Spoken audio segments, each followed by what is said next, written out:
Hello, everyone, and welcome to the Purpose Tuned podcast. The goal of this show is to create valuable content to hopefully broaden your knowledge, inspires you to act, and get you in the right mindset so you can apply it in your own life to drive impact, generate meaning, and achieve your purpose. Now, today's guest is Zach Mercurio. Zach believes everyone is built for purpose, desires meaningfulness, and deserves dignity in work and life. He is the author, speaker, consultant, and researcher specializing in purposeful leadership, meaningful work, mattering, and positive organizational development. Zach wrote, "The Invisible Leader: Transform Your Life, Work, and Organization with Power of Authentic Purpose," to provide individuals, leaders, and organizations with the tools to activate their purpose and create cultures where everyone matters. He was praised by Arianna Huffington as a compelling book filled with powerful stories, cutting edge research, practical tools that show how to lead with purpose. Zach, welcome to the show. How are you doing? I'm doing well. Thanks for having me. And you got my name right. I was going to check in with you and just to say, was that how you You pronounced got it? it. You got No, it. Mercurio. that's Mercurio. Thank you so Yeah. much for that. So, what made you tap into this work of purpose, fulfillment, and meaning from an organizational and individual standpoint? Yeah, that's a big question. I mean, I'm one of those people that if you were to ask me to pick a movie to watch, I'd spend 4 hours scrolling through Netflix trying to pick the movie and never pick one. I've always been interested and curious about pretty much everything and very questioning. I'm Mhm. the youngest of three, so I Nice. spent a lot of time entertaining myself, and I think that curiosity and that just being interested in everything led me to the ultimate question, right? Which is Right. why human beings do the things they do, Yeah, yeah, yeah. and believe the things they do, and feel the way they do, and behave the way they do. And so underlying that question why, right, which is the most primitive word human beings use to make sense of the world. If you've ever been around a toddler, Yeah. you can attest that we are encoded to ask why, to seek. And I think it all starts there, with that seeking system, as psychologists call Mhm, it. mhm, And in my experiences, I've been in a job that didn't activate that seeking system. And I met a lot of people that you can tell have really answered the important questions in their life, like, what am mhm. I here for? How do I contribute? What is my effect on the world? And all of that has just led me to be obsessed with it and study how we learn that mindset and how we learn to live with that bigger question of why at the forefront of our daily actions. Mhm. That's amazing. Wow, thank you for sharing that. So, of course, the show is about purpose. What's Yeah. your definition of it, and how has it helped you? Yeah. So there are a lot of definitions of purpose out there, Mm, and if I go back to the dictionary, in all the psychological research, if I go back to the dictionary, when I think about purpose, it's really the reason for which something is done or created. mm, So when you think about the reason why you're here is what effect you have. What is your use and usefulness in the world? If you take it a step further, researchers have really categorized a couple of different types of purpose because some people, especially in psychology, they will say purpose is a sense of being directed, mm, but you can be directed and be directed in a way that's not useful to others. mm, And so there's this idea of authentic purpose that comes out of the combination of sociology and psychology, that authentic purpose is a purpose that is both directed, you have clear aims and goals, but mm, is also useful to society. And that is my definition of purpose. It's something that's directed, it's something that's useful, it's your reason for existence, and it is how your strengths make a unique impact on others. And the cool thing about it is that you have strengths, you make an impact today, So by default, you have purpose already. Mm. So you're saying that it's something that we're born with, or is it something that we have to learn and cultivate and recognize it? Yeah, so you have purpose that you can't go find it in a blog post or an article or in my book. It's just not there. Purpose isn't out there waiting to be found. It's right where you are waiting to be acknowledged. And I Mm-hmm. think that what happens is the reason why, for example, Viktor Frankl's Man's Search for Meaning was a bestseller, and he laments that it was a bestseller. It shows that we're really bad at seeing the meaning and purpose that's already there. And what I mean by that is that one of the biggest barriers, I think, to seeing our purpose is that we're taught that we don't matter yet, Mm-hmm. right? It's like going to any job interview. What do you want to be doing in 5 years? Like, as if in 5 years you'll suddenly be worth something more than you are now. Mm-hmm. Or like when you were in school, it's what college are you going to go to? We're Mm-hmm. always living this like we're not enough yet. And Mm-hmm. the problem with that is that if purpose is your contribution, then in order to see purpose, you first have to believe you have something to contribute. Mm-hmm. If purpose is where your strengths make an impact, you first have to believe that you have strengths. Mm-hmm. And so that's why I think there are skills to discern and see the purpose you already have. Like today, Kong, you are going to talk to somebody Right. and you're going to use your strengths to impact that person. You have purpose. Mm-hmm. And over time, I think purpose isn't found, it's crafted. So I Mm-hmm. think over time, if you reflect on in what ways do your strengths make a difference, you're going to find themes throughout your life.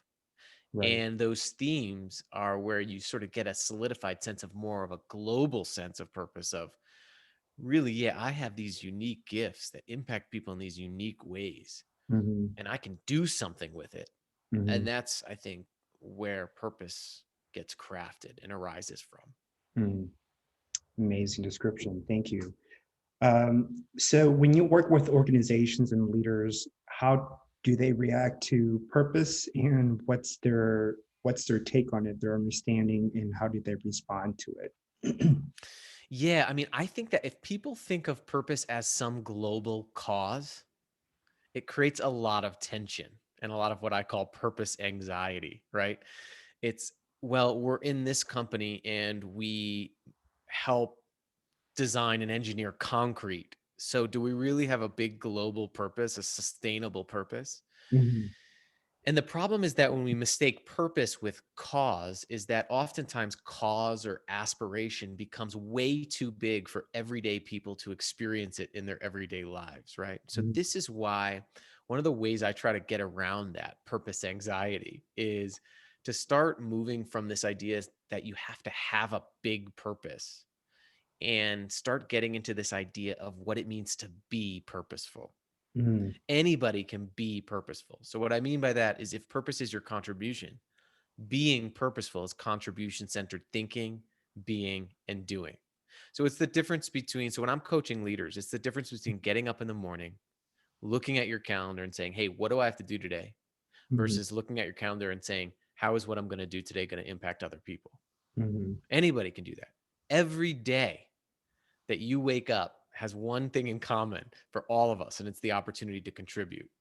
Right. Right. And so when people are leading organizations, I really start before purpose with mattering and making sure people have the skills to create environments where everybody from the front line to the C suite Mhm. knows not only that they matter, but exactly how they matter. Mhm. Because going back to our first discussion, if people don't know they have something to contribute, it's hard for them to find purpose. Right. So I think what has to happen before purpose in organizations is creating cultures in which everybody feels noticed, affirmed, and needed. Mhm. And then you can say, hey, you're a part of this bigger contribution that we make to others, to clients, to each other, to customers. Mhm. And that makes purpose, I think, more palatable and less brandable. You know, it's less of a brand, like we exist to change the world. And it's more of like, we all matter here to other people. Mhm. So it's the first I've actually heard mattering. And what's the definition of mattering? from a purpose Wow. standpoint? Yeah, from a psychological standpoint, mattering occurs when one feels like they are valued Mm, and when they add value. mm, So it's feelings of being noticed. So having people pay attention to us. mhm, And I don't mean just knowing somebody. You can know somebody and not notice them. Noticing is like, hey, Kong, I noticed that you were kind of flustered at the beginning of the call, and mhm, saying, hey, is there anything I can do to help? mm, Or noticing is remembering that if a family member of yours was sick, being able to follow up on that person. Noticing mm, is knowing people's full names, their mm. first and last names. I mean, think Right, about your delivery driver or the person who delivers your mail. right. What don't you know about them? Mm, Right? That's being noticed. Being affirmed is the second part. And that means that mm, we show people how how their strengths and how their uniqueness makes a difference. And then fascinating. So, the okay. third is needed. So noticed, affirmed, and needed, that we show people that they're relied on and Mm, that people rely on them, and mattering, that feeling of having value and worth to someone else and to mm, society, has been found to be a really key indicator in low depression, low stress. mhm, And what's really powerful about it is that it's one of the most powerful psychological concepts that you and I have mhm. control over for each other. What do you mean by that? For each other. So like I can create mattering for you. So I could, We can do it for each other, and we have to. It's one of the only psychological concepts that is environmentally created. interesting. So, so I could either impact how you're being seen, is what you're saying, and vice versa. Yeah, so you Responsible can, I mean, interacting. yeah, and that's why for leaders I start with mattering, because um and you would think it was common sense, and Stephen Covey said common sense is not always common practice. Mm-hmm.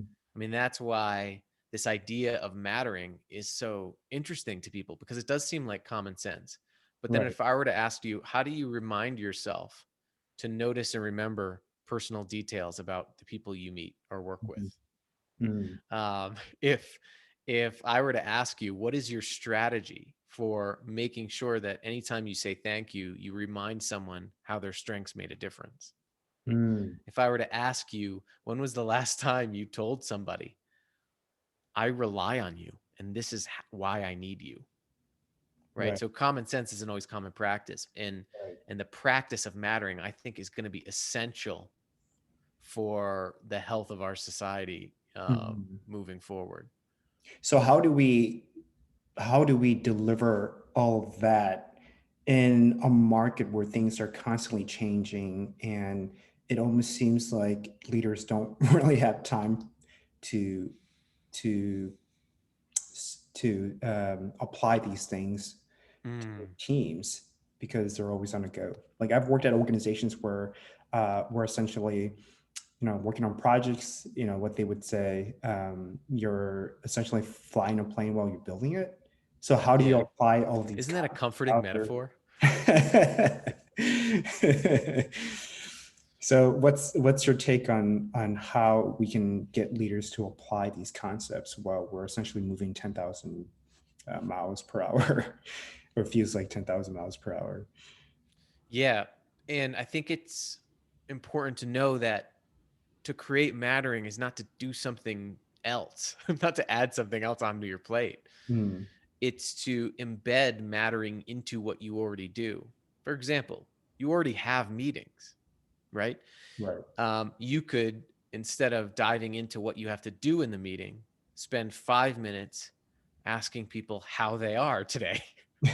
Right? Or literally asking people, what kind of day have you had so far?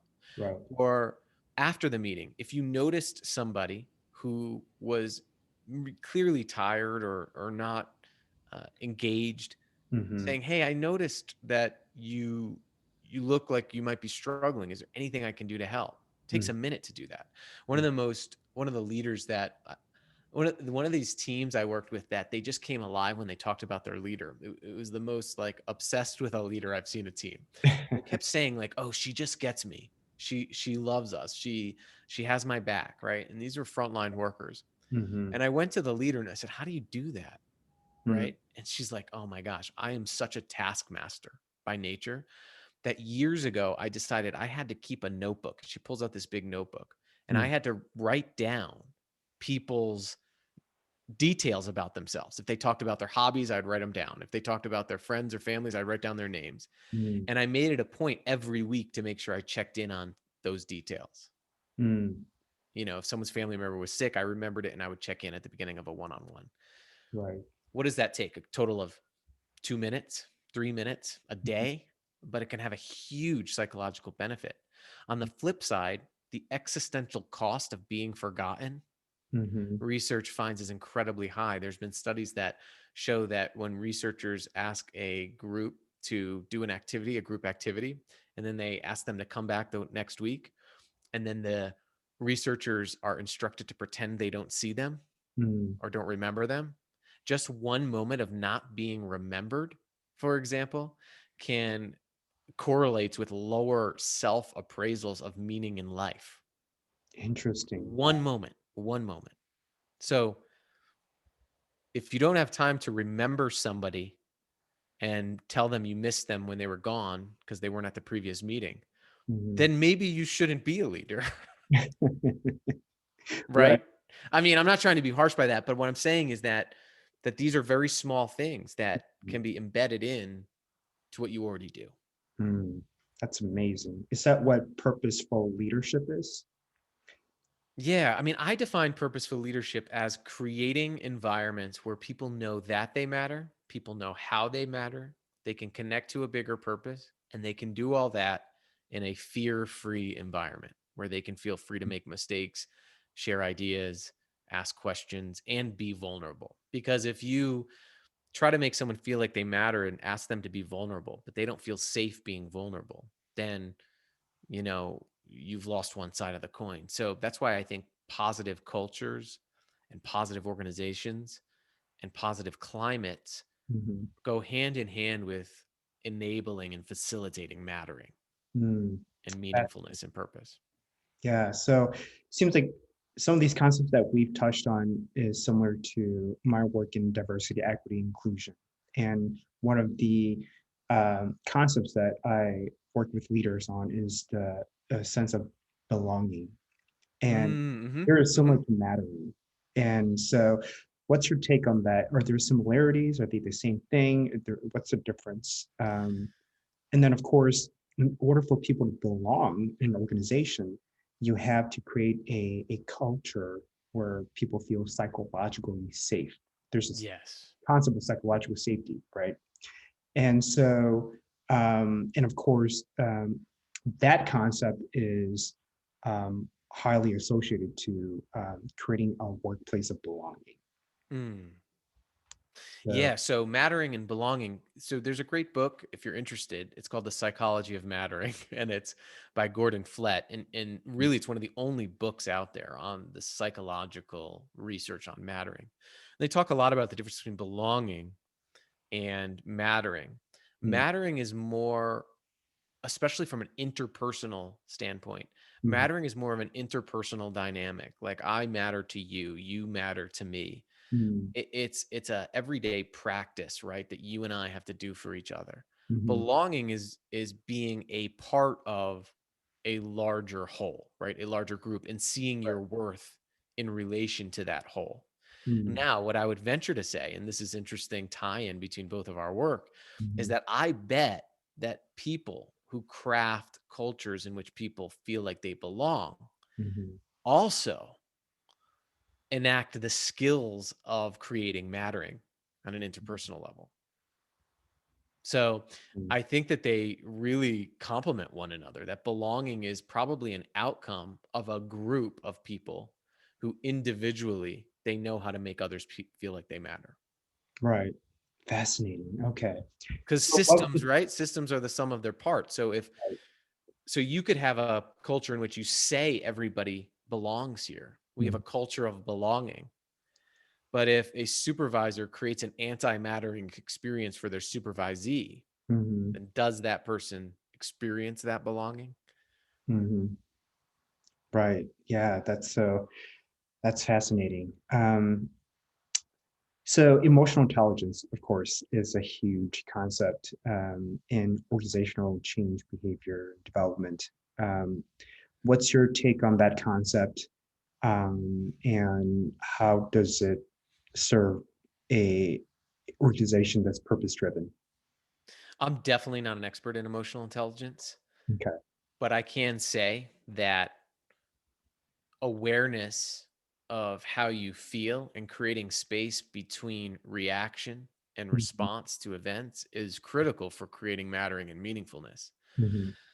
One of the things that I found in a study that I did with janitors on Mhm. meaningful work and what made work meaningful. When I say meaningful, meaningfulness is the experience of work as positive, purposeful, and significant. Right, mattering, feeling like you matter, is a key component to experiencing meaningfulness. But one of the things we found is that meaningfulness could fluctuate from one moment to the next. For example, someone could be um, cleaning a dormitory building Mhm. and feel like their work was meaningful because they completed a task and they saw the result. But Mhm. then in the next minute, they could go into a meeting and their supervisor could, um, say something like, "Gosh, why did you do this? Like, why did you do it like this?" Or it's just you're always late, you're always slow at this, Mhm. right? And in an instant, how someone treats someone else can create a feeling of meaninglessness in the Mhm. same day, in the same hour. Mhm. So when emotional intelligence ties into creating cultures of meaningfulness, Mhm. how we make meaning of others is usually dictated by how we make sense of the cues we get from others. Mhm. So if people are in reaction mode all the time, and if leaders are in reaction mode all the time and reacting on emotion, like Mhm. anger, frustration, you could imagine that that would undercut experiences of meaningfulness for other people. So that's how it ties into my work. That's fascinating. Yeah. So I read an article, I think it was published by the Harvard Business Review, talking about the notion of decency quotient, and it's a step further. Hmm. You heard of this? No. So it's a concept of, it's a step further than emotional intelligence. What it's saying is that people can have the capacity to empathize with others and put themselves in their shoe and relate and understand. It's what you do with that information that will determine that your decency Ah, yeah. quotient. So, for Yeah. example, you work for a boss that has high emotional intelligence ability to learn from you, can read your emotions and behaviors. But is she going to use information to develop you or hinder your performance? Whether she likes it or not. Hmm. It's based on whether she likes it or not, right? So it's Interesting. fascinating. Yeah, it's very fascinating. I could It's send sort you. of like compassion too. So there's some research by like Jane Dutton and her colleagues on compassion. And what Mhm. they find is that compassion also takes empathy a step further because compassion is noticing someone suffering, empathizing with it, but then offering to take an action to help. Mm, Right. So it's almost like I love this idea of the quotient or compassion, even mm, more so than empathy because they're focused on doing. right, Like it's what you do with it, right. It's the doing quality of what you doing do with it. exactly, and doing good, right? Doing It's good. Yeah. doing good, Yeah. not to manipulate another person based Right. Right. on their readings, right? So, what would you say are some of the traits or competencies of a purposeful person and an organization? Yeah. I think internally for an individual, Mhm. adopting a purposeful mindset is critical, right? Because there's a results mindset, I think, and a purposeful mindset. A results mindset is what am I going to get from what I'm doing? A Mm, purposeful mindset is what am I going to give through what I'm doing, right? And so a results mindset is how much money can I make, or a purposeful mindset is how much of an impact can I make. mhm, Um, a results mindset is what do I have to do today? A purposeful mindset is how is what I'm going to do today going to impact others, right? So having that systems thinking mindset that connects your discrete tasks and acts with their inevitable and infinite outcome Mm-hmm. is the hallmark of a purposeful thinker. And what we see this in the research, like in that study I was just mentioning with janitors, like the janitors that experience high levels of meaningfulness are able to approach their tasks by saying things like, I'm cleaning these bathrooms so that the kids don't get sick. Right. Right? They tell themselves that. So that is purposeful thinking. The other piece is having a good knowledge of your strengths and a Mm-hmm. good knowledge of how those strengths make an impact on others.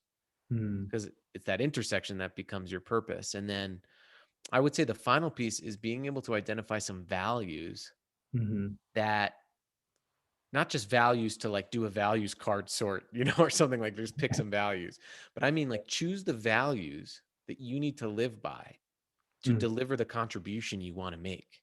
Mm-hmm. That's like a purpose centered values. And then create a set of habits and actions that would prove to the world that you were living on those values. Mm-hmm. And one of the best ways to do this in an organization, and one of my favorite ways, is to do peer coaching. Mm-hmm. So people hold each other accountable for habits that enact their purpose. And then it becomes way more than a statement. So Mm-hmm. those are a couple of internal hallmarks. Externally, it's creating mattering and meaningfulness, connecting people to purpose. And I think doing what we talked about, which is fostering positive cultures and climates that are safe, that are connected, and that are positive, where people experience more positive emotions than Yeah. they do negative emotions. Fascinating. Uh, yeah. Thanks for sharing that. So, what advice would you give to people who are in the process of looking for a new job, working for an organization that is more aligned to their values, and that Mm. help them generate mattering or a purpose-driven organization? So here's what I've learned and found, even with myself and other people. I've gotten to do some really cool engagements with networking groups of people who are looking for jobs. Hmm. And one of the things I see when I go into these groups is that there's this feeling that I don't matter yet until I get this job, right? Like there's this feeling of Is it self-worth or? yeah, like low self-worth, because the problem is that especially when you're searching for a job, and there's like survival implications, it can be very easy to tie your identity to what you do and what you get for what you do. Right. And the problem with that is that it's always a risky bet, Yeah. because as this pandemic has shown us, what you do and what you get for what you do will change and will go away at some point in your life. You will lose the ability to do what you do, Hmm. and you will not get something for what you do anymore. Like, or that can be taken away in an instant. Right. And so if you hinge your identity so tightly Hmm. on what you do and what you get for what you do, and that goes away, the bottom falls out. And that's a recipe for despair. Despair equals suffering minus meaning, right? So Yeah. when you're searching for a job, I think one of the most important things to do is maintain your ability to discern your purpose right now, independent of whether you get that job. Because Right. if you don't learn how to discern purpose where you are, you will not be able to discern it where you think you want to go. Mm. You'll be on this constant loop, right? Of like, I want something else to give me meaning, it gives me Right. purpose. So, a couple of things. If you're looking for a job, spend at the end of each day, especially if you're unemployed, Hmm. spend the end of each day 5 minutes just writing down what you loved doing today, what you were good at, and how you positively contribute to someone else. Hmm. Because what you're going to find through that process is you give yourself the evidence of your strengths and your impact right now. And you can say to yourself, oh, like I already matter. And this job will just help me deliver more of my strengths and contribution. It's not Hmm. my life, it's not my identity, but it's a way I can contribute. And once you start doing that, you start experiencing more self worth and self esteem and more positive self evaluations. Yeah. It seems like it's almost an inside out practice that you have to do. Yeah. You have to assess your values, reflect on what your interests are, and then sort of shine those talents and gifts from the inside out, so that way, you know, instead of having situations control your emotions, you've already have these secure Mm. concepts and emotions in place, so they can, you know, manage themselves without having any external forces kind of mess with that. Um, Yeah, I mean, so when we look at the research and when you just, I mean, think about this, the ultimate security is a sense of self-worth, mhm. not a 401k. You know, the Yeah, that's the yeah. ultimate security, because self-worth transcends career, it transcends situation or context. Mhm, But it's also important because it helps you uncover the data about yourself that you'll probably need to succeed, right? All your strengths and what you're good at and your gifts. right. Um, and so I think that that's really important to do intentional work on that, even when you're not where you want to be yet. And then the other thing I would say is we need to ask better questions of Mhm, ourselves. mhm, What should I do with my life? Is not a good question, because you're just going to get a list of steps and mm, all of those steps can go away. Instead, ask, what should my life do for other people?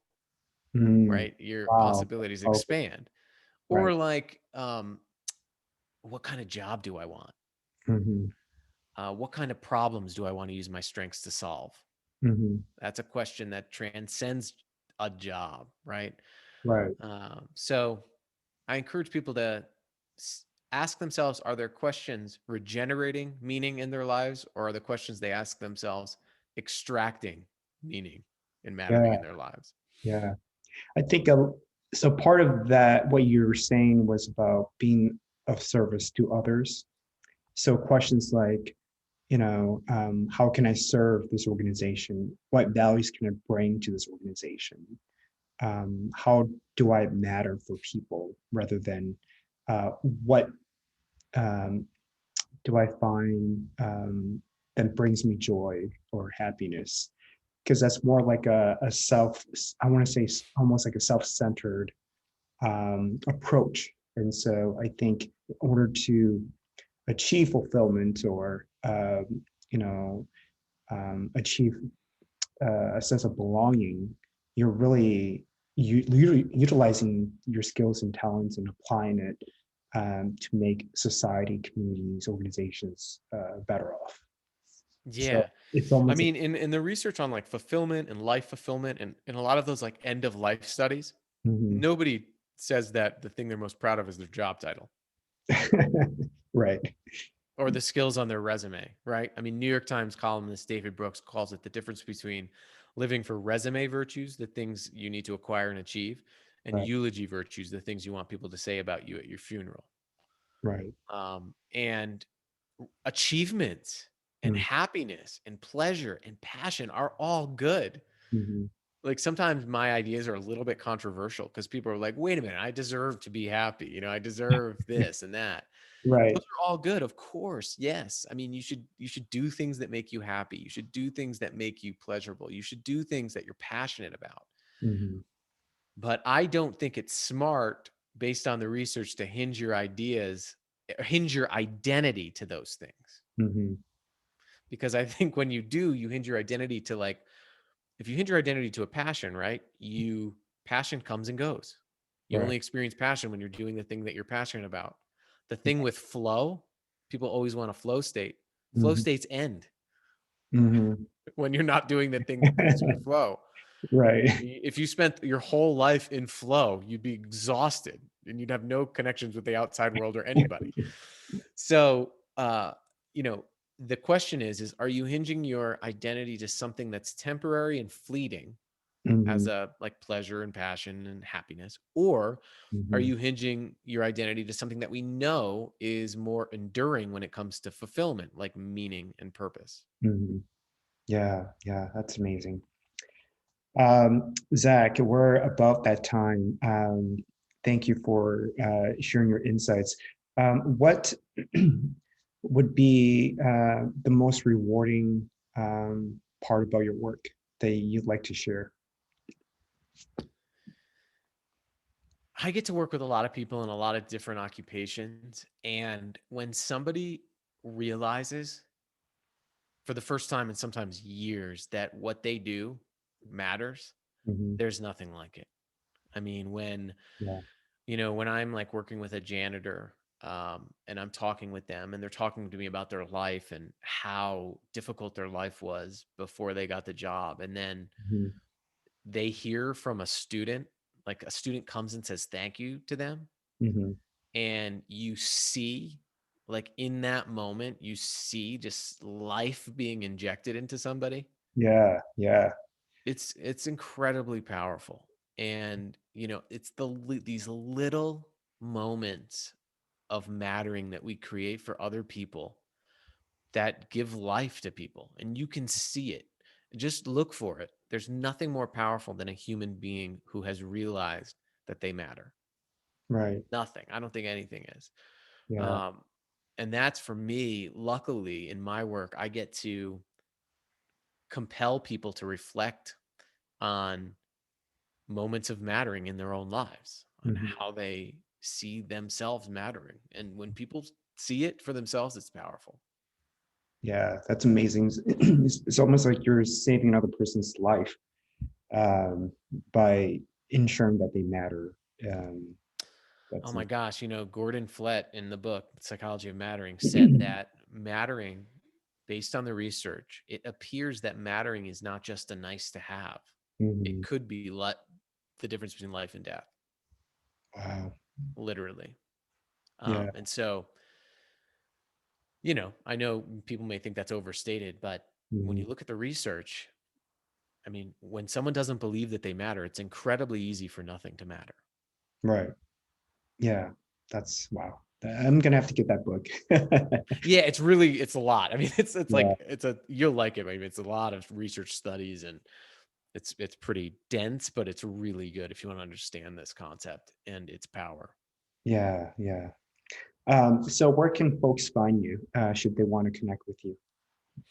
Yeah, what's funny is I'm pretty active on LinkedIn, and I like LinkedIn. So find me there, and I interact with people. I share a lot of my thoughts there, whether people like them or not. I mean, it's Mhm. fun. Yeah. And so Zach Mercurio, you can find me there. And then also zachmercurio.com. I have a newsletter. I write the Spark. It's monthly, bi-monthly, and it's just all about practices of Mhm. uncovering more meaningfulness and purpose. And I have these couple practices you can try each month called purposeful practices. Mhm. Last couple newsletters were about mattering because I'm becoming really obsessed with this concept. So yeah, I'd love to have you as a subscriber. Yeah, yeah, I'll have to check it out. And folks, since you're listening to this podcast, make sure you check out his website. And should you want to connect with him, you know where to find him. Do you have any last advice or comments, Zach?